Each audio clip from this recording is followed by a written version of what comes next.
Bienvenidos una semana más a un vídeo de seguimiento del curso de análisis, valoración y modelización de empresas que estamos haciendo con nuestro alumno aventajado Miguel Paz. ¿Qué tal, Miguel? ¿Cómo estás? Muy bien, Che, incorporándonos ya en el tema del pérdida de ganancias y ya la cosa se pone mucho más interesante. No tanta contabilidad y más directo a la operativa del negocio. Correcto, y a saber cuánto se gana y cuánto se pierde, que siempre es bueno saberlo, ¿no? Bueno, pues empezamos en cuenta de resultados, empezamos con el margen bruto, ¿verdad? Efectivamente, Che, la primera parte al final del pérdida de ganancias tenemos los ingresos que tiene la empresa y los costes asociados a los productos o servicios que vende la empresa. En este caso he puesto Apple, que viene muy bien desglosado, tanto los productos que vende como sus servicios y los costes imputados tanto a esos productos como a esos servicios. Y por definir rápidamente, para empezar, pues justamente eso, el gross profit o gross margin, o en español margen bruto, justamente la venta de productos que tiene la empresa con los costes directos asociados a esos productos, a esos servicios que vende. Y en este caso, pues, por ejemplo, en este primer año, en el 2019, vendió 260.000 millones, que por cierto, aquí comentándolo, tengo un error que no lo he puesto. Al final esta unidad está en millones, 260.000 millones por unos COGS de 161.000 millones. Y con esto tendríamos un margen de unos 100.000 millones de gross profit en inglés. Y eso es lo que es únicamente de la venta exclusiva de sus productos. Ya después tendremos más gastos que iremos viendo poco a poco. Por lo tanto, podemos deducir lógicamente que en el 19 ganó 98.000 millones, beneficio bruto 98.000 millones, 104 en 2020 y el gran salto en el 21, fijaros, de 152.000 millones de beneficio bruto. ¿Estamos de acuerdo? Ahora vamos a pasar a ver cómo podemos analizar ese beneficio bruto, ¿no? Podemos calcular el margen, podemos calcular... ¿Lo tienes preparado por ahí? Efectivamente, lo tengo aquí. Y en este, justamente, como bien dices, pues vamos analizando, como tú siempre dices, partida a partida, el tema de este pérdida de ganancias. En este caso, si veis aquí, pues he puesto el crecimiento que ha tenido en sus productos y el crecimiento que ha tenido en sus servicios. También he hecho una pequeña captura de pantalla de, por si alguien no lo sabe, lo que tiene imputado tanto a sus productos como a sus servicios, que su servicio no es más que la nube con la que trabaja Apple. Y aquí está la cantidad de productos que tiene Apple, que vende en este caso. También me ha parecido importante, no hemos podido desglosar tan bien todas las partidas porque no se nos puede hacer el vídeo tan largo, pero también he hecho una pequeña captura de en los lugares lo que vende, que si te das cuenta, el crecimiento más alto en ese crecimiento que tuvo en el 21 se da principalmente por el crecimiento que ha tenido en China, de un 70%. Después, ¿qué es interesante aquí, Che? ¿O qué me parece a mí más interesante? Pues al final, cómo crece la empresa, ¿no? Porque no es lo mismo, si ves, tenemos el gross profit y yo he hecho un pequeño desglose de el margen bruto que obtiene del producto y de servicio. Como veis, el margen del producto es altísimo.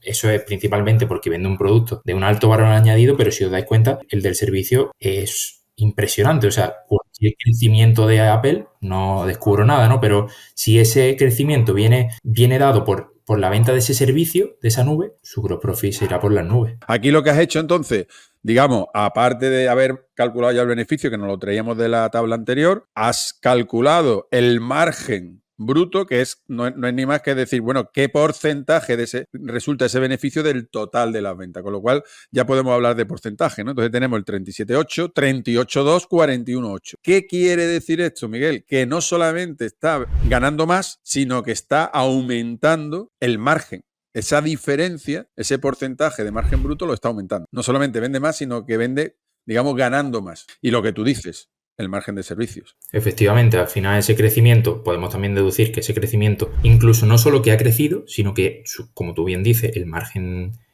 bruto también ha crecido, por lo que podemos intuir de que ha sido principalmente porque cada vez ha vendido más servicios que tienen un margen mucho mayor, y eso lo que te da es que, como tú bien dices, porque es que a mí esta definición me encanta, que ya introduciéndonos un poco en la modelización, que hemos tenido esta semana también una introducción muy leve, que al final una empresa es su descuento de flujo de caja. Entonces, si tenemos un mayor descuento de flujo de caja, valdremos más, que creo que ahora también está cotizando bastante alto Apple, ¿no, Che? Sí, ahora está entre 35 y 36 veces PER, que quiere decir, ya sabemos que el PER tiene dos lecturas, ¿no? O las veces que está contenida el beneficio en el precio de la acción, o cuántos años necesitaríamos para retornar el capital que habíamos invertido, ¿no? Es una cuenta así un poco a la cuenta de la vieja, pero son 35 o 36, es decir, es una empresa cara, teniendo en cuenta que la media de toda la bolsa histórica anda entre 16, 17 veces, entre 15, 16, 17 veces, pues estamos hablando más del doble, ¿no? Estamos hablando del doble de precio de Apple. Pero estas cifras justifican ese precio.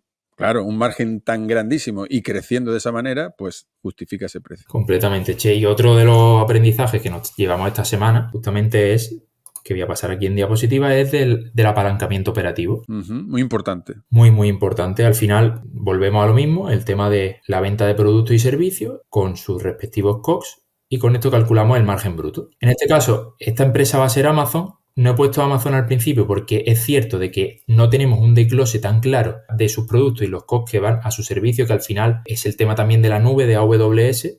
Entonces, claro, si veis, pues el gross margin es alto, pero entendemos o entiendo de que al final el tema de la venta de su nube va a tener un margen mucho mayor y va a contribuir mucho más al tema de justamente del margen bruto. ¿Qué es el apalancamiento operativo? Pues una empresa que, como ya veremos la semana que viene, es que tiene unos costes directos del producto que son muy altos, pero los costes de estructura varían poco a pesar del crecimiento. Entonces, he hecho aquí dos escenarios, en uno en el que la empresa crece un 15% y el gross margin, o sea, que podemos también intuir de que la empresa ha vendido más servicio, más el tema de su nube, y ha crecido un 30%. Y entonces, con los costes de estructura, que eso lo veremos la semana que viene, se han mantenido constantes, porque esto es importante que al final todas las variables se mantengan constantes. Se puede ver aquí como el coste, o sea, el resultado operativo, que ya lo veremos también más adelante, ha crecido en un 100%, mientras que únicamente reduciendo el margen bruto 4 puntos, el tema del resultado operativo se ha reducido en un 72% año sobre año. Efectivamente, eso lo que hay que tener en cuenta es los costes fijos. Los costes fijos lo estás dividiendo entre las ventas. Si tú creces en ventas y los costes fijos se mantienen, caben a menos costes por venta, con lo cual el margen se incrementa. No sé si se ha entendido. Y eso es el apalancamiento operativo, es decir, que te apalancas por tu estructura de costes que al aumentar ventas, como tus costes fijos ya no crecen porque son fijos, pues ya al repartir costes entre las ventas realizadas caben a menos, ¿no? Y ese sería ese apalancamiento. Al final, Che, también podemos sacar un análisis de aquí de que al final Amazon vive mucho de, no sé si es correcto decir, que mantiene la competencia a raya a través de su e-commerce. Lo que intenta es tener un margen mucho más reducido en la venta de esos productos, tratando de eliminar la competencia, mientras que intenta potenciar ahora el tema de esa, si lo veis aquí, el incremento ha sido prácticamente del doble desde el 2019, justamente porque tiene muchísimo más margen. Y esa venta del e-commerce le ayuda a conseguir mucho más clientes. Muy bien, Miguel, pues una semana más, vídeo interesante sobre el beneficio bruto, el margen bruto, el apalancamiento operativo, y nos vemos en la próxima semana con un nuevo vídeo hablando de cuenta de resultados. Bueno, nos vemos la semana que viene, Che. Muy bien.